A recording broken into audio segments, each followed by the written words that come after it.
Seconde fois de conduire les bacs du lycée national Philippe Pierre.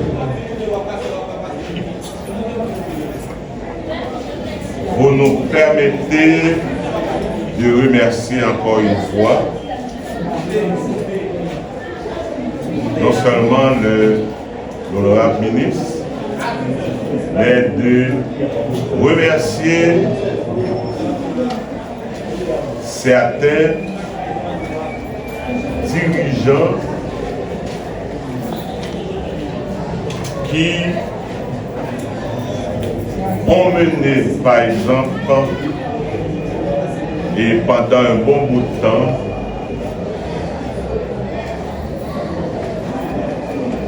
et la BAC aussi, à des postes clés du pays, comme par exemple, Monsieur Tiliad Benji, ex-DG du ministère de la Communication. Je remercie aussi M. Joram Bixama, recteur à l'université du PNCH. Je remercie M. Kenon Jean-Guy. Il faut dire que non seulement il est recteur, il faut préciser aussi que certains d'entre eux se sont portés candidats à des postes clés au Sénat, à la députation, etc.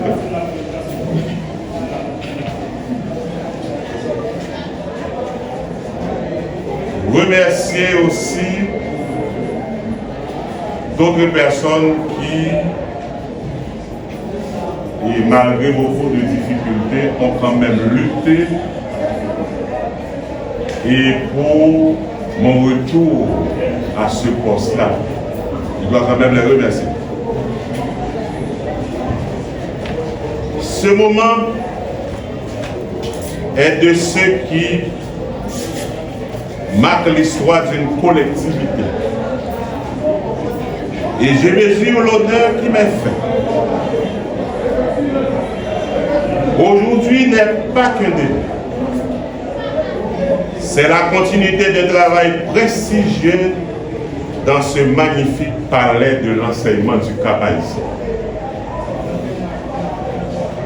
L'enseignement est une compétence étatique, sans doute, l'une des plus importantes qui lui incombe. Elle consiste à mettre à disposition de la population des locaux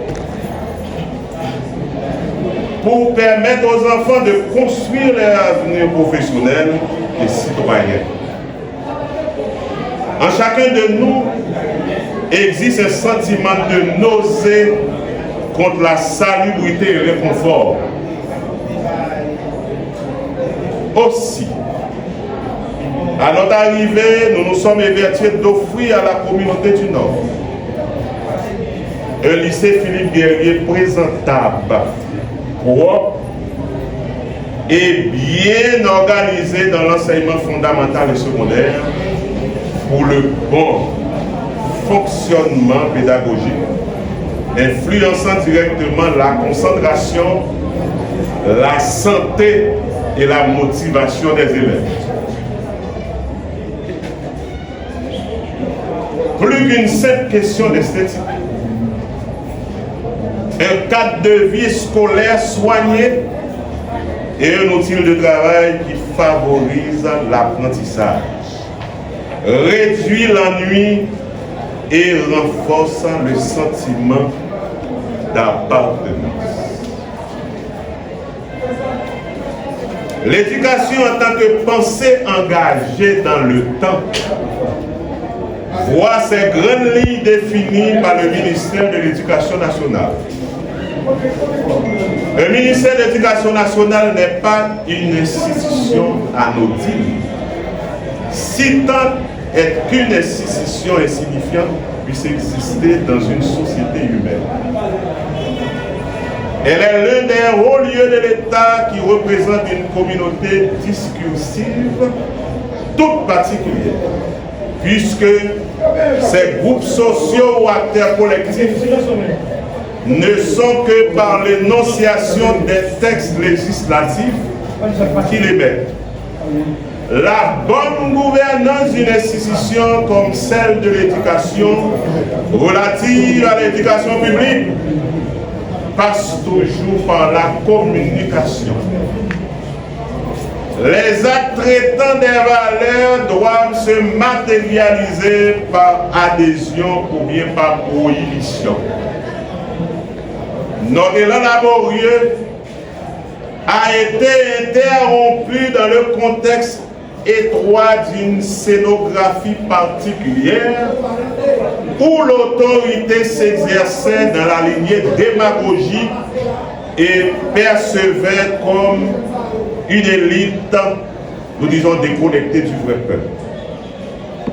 Un individu dans le passé qui critiquait l'école, je reprends encore, qu'il percevait comme une élite déconnectée du vrai peuple, devenu ministre, ça donne à des pratiques de droite complexée.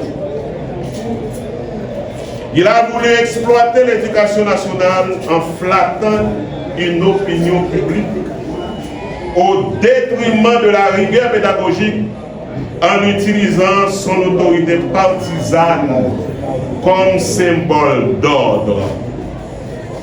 Son ambition politique s'inscrit dans l'accroissement de son parti politique plutôt qu'en lieu d'apprentissage. Tout ceci avait entraîné une perte de sens chez les enseignants,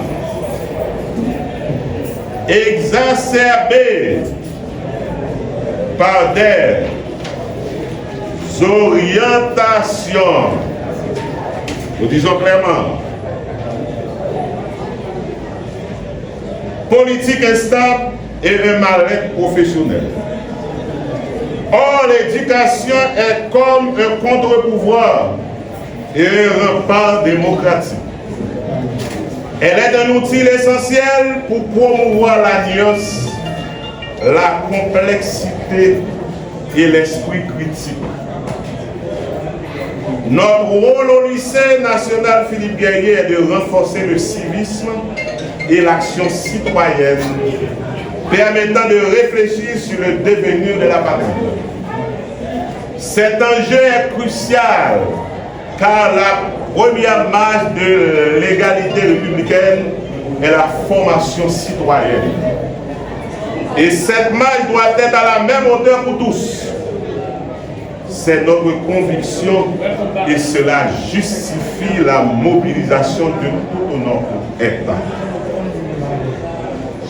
Chers élèves, parents, collègues et professeurs, je vous invite à poursuivre notre but. Nous avons tant à apprendre, de défis à relever, de chemins à découvrir. Pour nous, chaque élève compte, chaque parent a sa place et chaque professeur.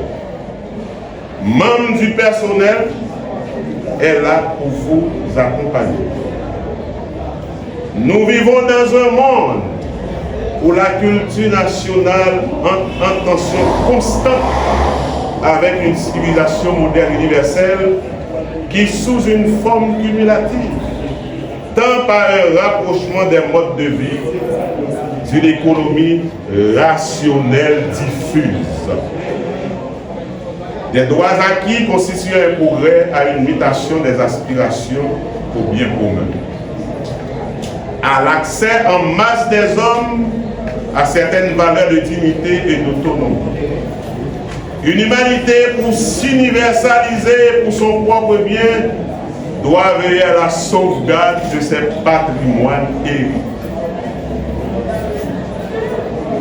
Tous ensemble, nous allons œuvrer à l'enseignement académique fondé sur le patriotisme, Le civisme et la morale, c'est l'éducation qui s'apparente à un culte dont les modalités se déclinent en une exaltation.